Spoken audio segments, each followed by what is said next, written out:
حجاج کرام السلام علیکم۔ حجاج کرام، ہماری گاڑی مدینہ پاک کی مقدس زیارات کے لیے رواں دواں ہے۔ اللہ پاک سے دعا ہے باری تعالیٰ اس سفر کو آسان فرمائے اور ہم سب پر اپنی خاص رحمتیں اور برکتیں نازل کرے۔ نبی کریم صلی اللہ علیہ وسلم کا فرمان ہے، جس سفر کے آغاز میں سفر کی دعا پڑھ لی جائے وہ سفر سلامتی کا سبب بنتا ہے۔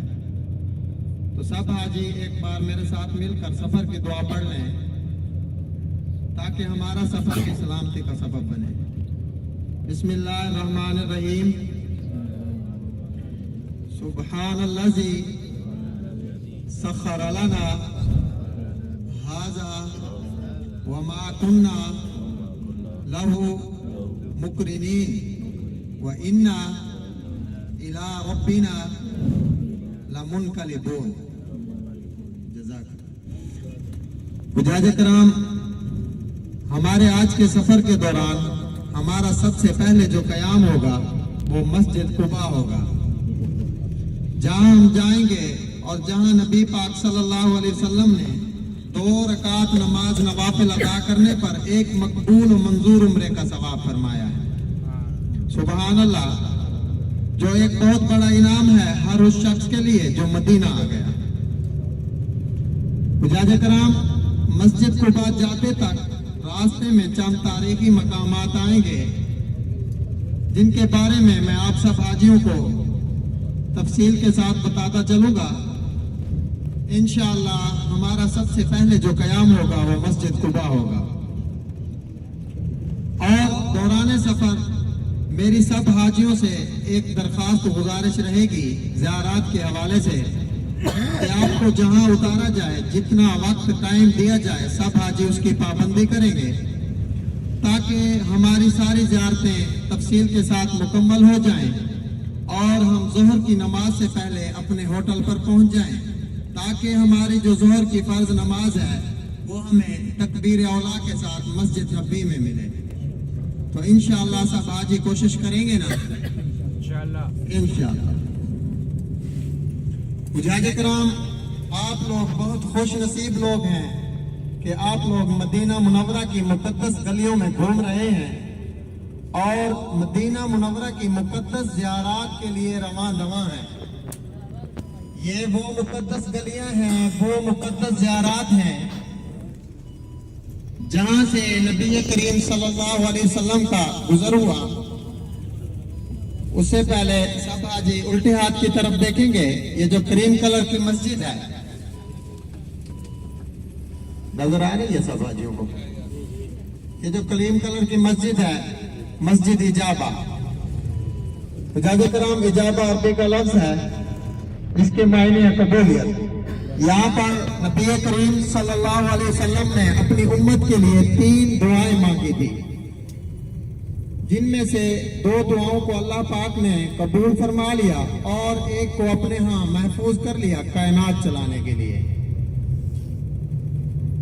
پہلی دعا یہ کی تھی کہ اے اللہ، میری امت کو بھوک اور فاقے کی وجہ سے ہلاک نہ کرنا، اس میں امیر بھی ہوں گے، غریب بھی ہوں گے، یتیم بھی ہوں گے، مسکین بھی ہوں گے، اور اتنی قحط سالی نہ ڈالنا کہ میری امت ایمان سے خارج ہو جائے۔ اللہ پاک نے اس دعا کو قبول فرما لیا، اور دیکھیں ہم جتنی بھی اللہ پاک کی نافرمانی کرتے ہیں کبھی اللہ پاک ہمارا رزق بند نہیں کرتے، اور آج ہمارے گھروں کے اندر سال سال کا اناج موجود ہوتا ہے۔ اس سے پہلے سب آج سیدھے ہاتھ کی طرف دیکھیں گے، جنت البقیع نظر آ رہی ہے نا سب حاجیوں کو؟ جنت البقیع اہل مدینہ کا قبرستان ہے، دنیا کا عالی شان قبرستان ہے اور دنیا کا حسین ترین نظارہ۔ اوپر روض رسول، نیچے جنت البقیع۔ سب حاجی ایک بار سلام پیش کر لیں۔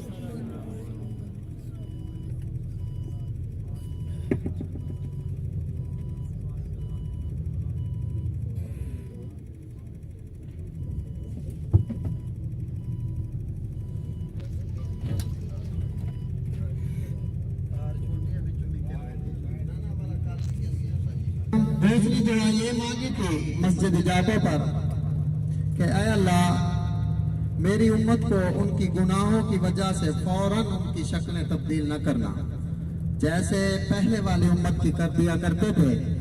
کوئی گناہ کرتا اس کے ماتھے پہ چوکھٹ پہ دروازے پہ لکھ دیا جاتا، کوئی گناہ کا دل میں تصور بھی کرتا اس کی شکل تبدیل ہو جاتی، باپ بیٹے سے شرمندہ، بیٹا باپ سے شرمندہ۔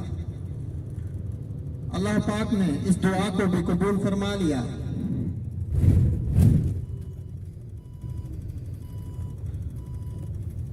اور تیسری دعا یہ مانگی تھی کہ اللہ میری امت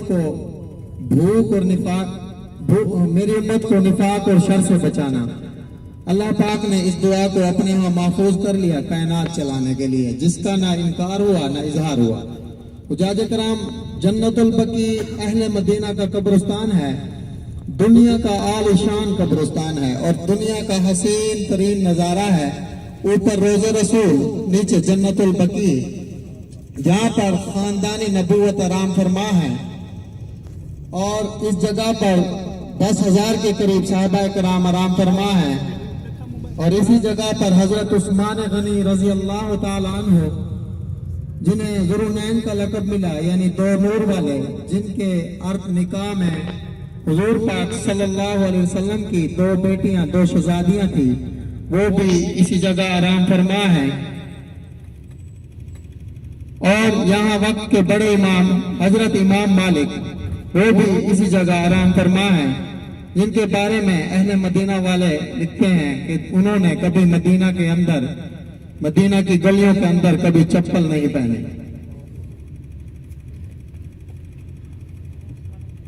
حجاج کرام، ابھی چاندی مسافت پہ سب حاجی الٹے ہاتھ کی طرف دیکھیں گے، 2 بلڈنگوں کے درمیان مسجد ہے، پیلے پتھروں والی مسجد، نظر آ رہی ہے سب حاجیوں کو؟ 2 بلڈنگوں کے درمیان یہ جو مسجد ہے، پیلے پتھروں والی مسجد، مسجد حضرت عمر بن خطاب رضی اللہ تعالی عنہ، یہاں پر ان کا گھر ہوا کرتا۔ ایسی گاڑی جیسے تنگ کرے گی، سب آج الٹے ہاتھ کی طرف دیکھیں گے، کالے پتھروں والی مسجد ہے۔ یہاں پر 3 مسجدیں ہیں، اسے مسجد غمامہ بھی کہتے ہیں، اسے مسجد مصلی بھی کہتے ہیں۔ یہاں پر حضور پاک صلی اللہ علیہ وسلم نے عیدین کی نمازیں پڑھائی۔ اس کے پیچھے ایک اور کالے مینار والی مسجد ہے، مسجد حضرت علی شیر خدا رضی اللہ تعالیٰ عنہ۔ اس کے ساتھ ایک اور مسجد ہے، مسجد ابو بکر صدیق رضی اللہ تعالیٰ عنہ، اسے بادلوں والی مسجد، غمامہ کو بادلوں والی مسجد بھی کہتے ہیں۔ ایک بار حضور پاک صلی اللہ علیہ وسلم باہر نکلے، شدید گرمی اور دھوپ تھی، ایک بادل کے ٹکڑے نے آپ صلی اللہ علیہ وسلم پر ہلکا سایہ کیا۔ ابھی چندی مسافت پہ آپ کو الٹے ہاتھ کی طرف ایک اور مسجد ہے، 3 دروازوں والی مسجد ہے، 3 جالیوں والی۔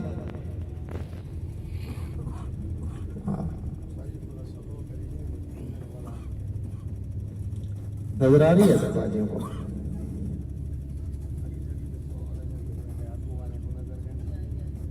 اب دیکھیں، نظر آ رہی ہے؟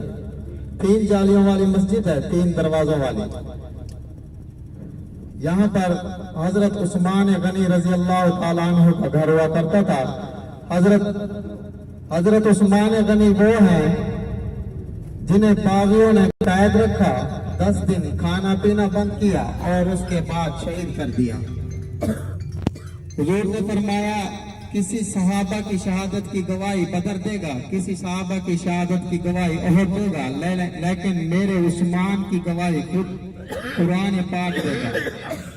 لکھنے میں آتا ہے کہ جب حضرت عثمان غنی رضی اللہ تعالیٰ عنہ کو شہید کیا باغیوں نے، تو آپ قرآن پاک کی تلاوت فرما رہے تھے، چند قطرے قرآن پاک پر بھی آئے، خون کے چند قطرے قرآن پاک پر بھی آئے۔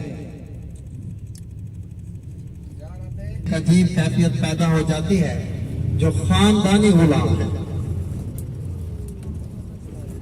آپ بھی غلام، باپ بھی غلام، ماں بھی غلام، دل میں عشق رسول محبت پیدا ہوئی، اللہ نے وہ رتبہ دیا کہ مدینے کا مؤذن بنا دیا۔ نظر آ رہی ہے نا سب حاجیوں کو؟ دیکھیں حجاج کے کھجوروں کا باغ ہے، یہ بہت بڑا باغ ہے، یہ باغ حضرت سلمان فارسی کے نام سے منسوب ہے۔ حضرت سلمان فارسی ایک یہودی کے غلام تھے، نظر آ رہا ہے نا سب حاجیوں کو؟ حضرت سلمان فارسی ایک یہودی کے غلام تھے جنہیں آزاد کرانے کے لیے خود حضور پاک صلی اللہ علیہ وسلم نے اپنے دستے مبارک ہاتھوں سے کم و بیش 360 کھجوروں کے درخت لگائے۔ یہ باغ ایک رات میں ہی تیار ہو گیا تھا۔ لکھنے میں آتا ہے کہ یہودی گٹھلیاں بھی نکال کر کافی تعداد میں یہود و نصارہ نے اسلام قبول کیا تھا۔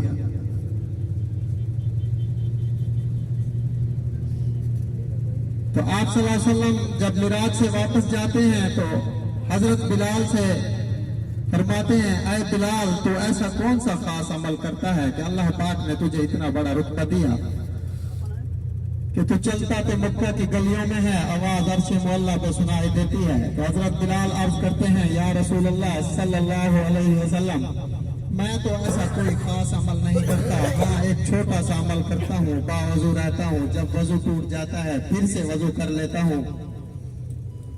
اللہ تو کریم ذات ہے، اللہ کے ہاں چھوٹے سے چھوٹا عمل بھی پسند آ جائے اللہ کو۔ تو آپ بھی دونوں جہاں کے سردار تھے، دونوں جہاں کے مالک تھے،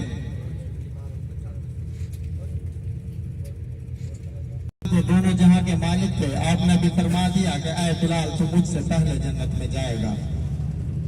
حضرت بلال حضور پاک صلی اللہ علیہ وسلم کے منہ مبارک سے یہ بات سن کر پہلے تو خوش ہوئے کہ جنت کی خوشخبری مل گئی، جنت کا ٹکٹ مل گیا۔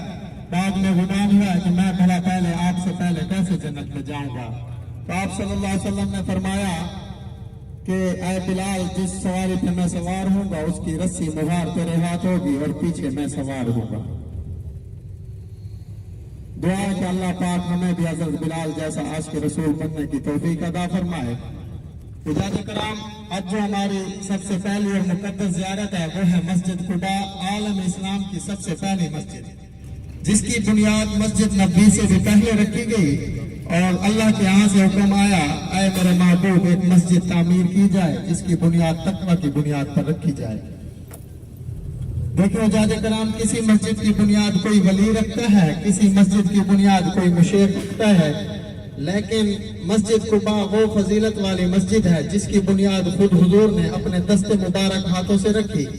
پہلا پتھر گارا اپنے ہاتھوں سے لگایا۔ صحابہ کرام نے اس مسجد کے اندر مزدوری کی۔ مدینہ کے لوگ حضور صلی اللہ علیہ وسلم کے پاس جاتے ہیں اور عرض کرتے ہیں، یا رسول اللہ صلی اللہ علیہ وسلم، مکہ والے ہم سے اجر و ثواب میں آگے ہیں، ان کے پاس وہ طواف بھی کرتے ہیں، صفا مروہ بھی کرتے ہیں، ان کے پاس غار ہیرا بھی ہے، غار سور بھی ہے، وہ ان سب کی زیارت کرتے ہیں، وہ اجر و ثواب میں اور کئی زیادہ ہم سے آگے ہو جائیں گے۔ ہم بہت غریب لوگ ہیں، کئی دنوں کی سعادت کے بعد مکہ عمرہ کے لیے جاتے ہیں،